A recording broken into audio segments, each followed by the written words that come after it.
disiapkan kembali. Wa qala al-Fudail bin Iyad radhiyallahu taala anhu, dan Fudail bin Iyad seorang ulama hebat, ulama besar, wafat tahun 187 Hijrah. Ya, 803 Masehi. Maaf, ini saya sedikit minta waktu ya, 10 menit ya supaya selesai, dan ini memang penting saya sampaikan. Kalau tadi mantan Crazy Rich, glamor, kalau ini mantan pembegal, perampok, spesialis rampok jalan. Ya, jadi bajing loncat yang sekarang pembegal jalan, dia nasabnya udah ada dari dulu. Spesialis ini, dan sudah dikenal. Kalau sebut Fudail udah, belum tentu orang mau lewat rute ke situ.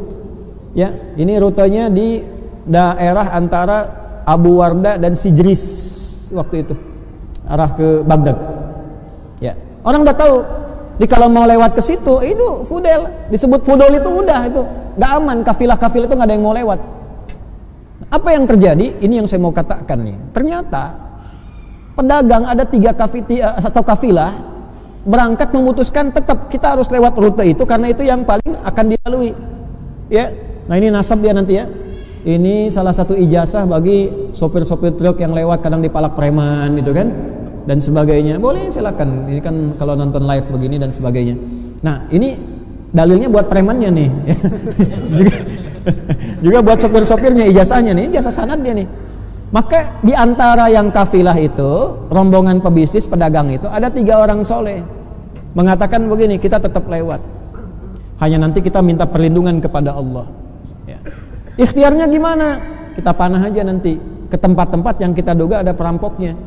Kalau kira-kira ada konfirmasi suara, kena atau apa, aman kita lewat. Kalau nggak ada konfirmasi, kita balik lagi. Artinya apa? Panah kita meleset katanya.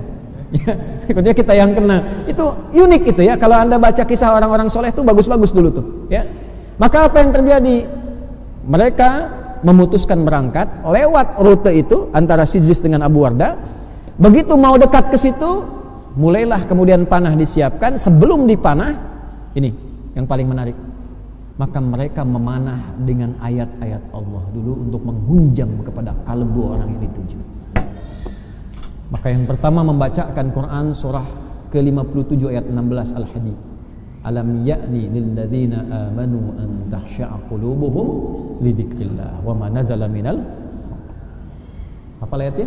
Wala yakunu kalladzina utul kitaba min qablu fatala 'alaihimul amadu faqasat qulubuhum. Apa belum tiba bagi orang-orang itu yang merasa beriman untuk semakin khusyuk kenal Allah, melembutkan hatinya, jangan sampai berbuat maksiat terus sampai keras hati seperti orang dulu, banyak maksiat hatinya keras sehingga jauh dari Allah. Tiba-tiba begitu itu dibacakan sebelum panah dilesatkan, ini Fudail langsung gemetar, pingsan. Bingung anak buahnya, dikira kena panah, padahal nggak ada apa-apa, keringetan. Begitu bangun lagi, kenapa? Itu ada panah ayat sampai ke hati saya. Gemetar saya. Lalu yang kedua dia bacakan lagi Quran surah Az-Zariyat ayat 50. Fafirru ilallah. Cepat balik ke Allah.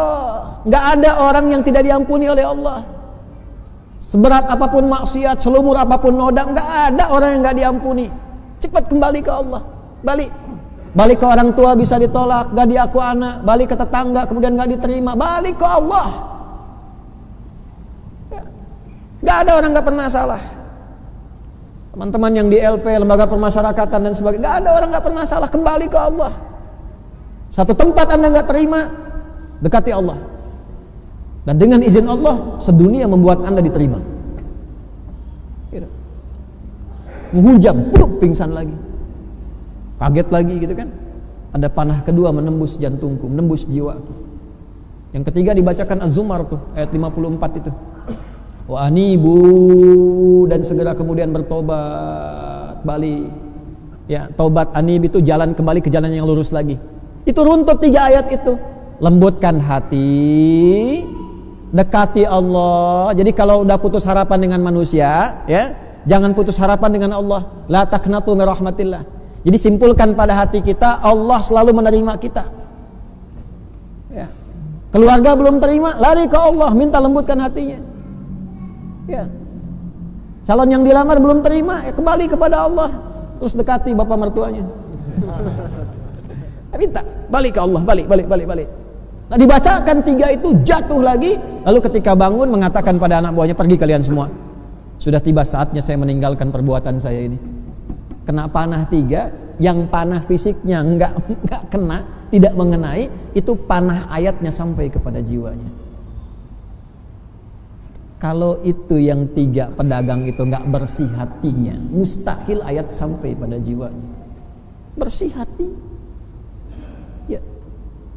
Dulu orang baca Toha, getar hati.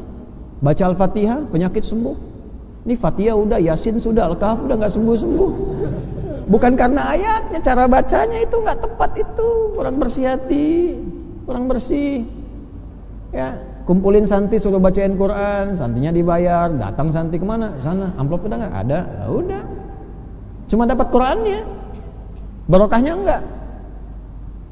Makanya kalau mau baca Quran, bersihkan dulu hatinya, bersihkan, taubat dulu. Kenapa ada isti'adzah di situ? Supaya hatinya dibersihin dulu. Supaya yang dibacakan itu kalau nggak ke orang lain, ke kita itu ada getaran. Allah itu Pak Ibu maha baik. Ya, Anda itu banyak salah. Terus mau ngaji, baru wudu, tenang, buka Quran, keluar ayat sesuai dengan kebutuhan kita. Kok bisa ayatnya sama begitu? Itu kurang baik apa Allah itu? Nah, sehingga Fudail dari peristiwa itu memutuskan pensiun tuh. Ini preman pensiun sudah ada dari dulu. Bayar royalti tuh ke Fudail tuh. Ya.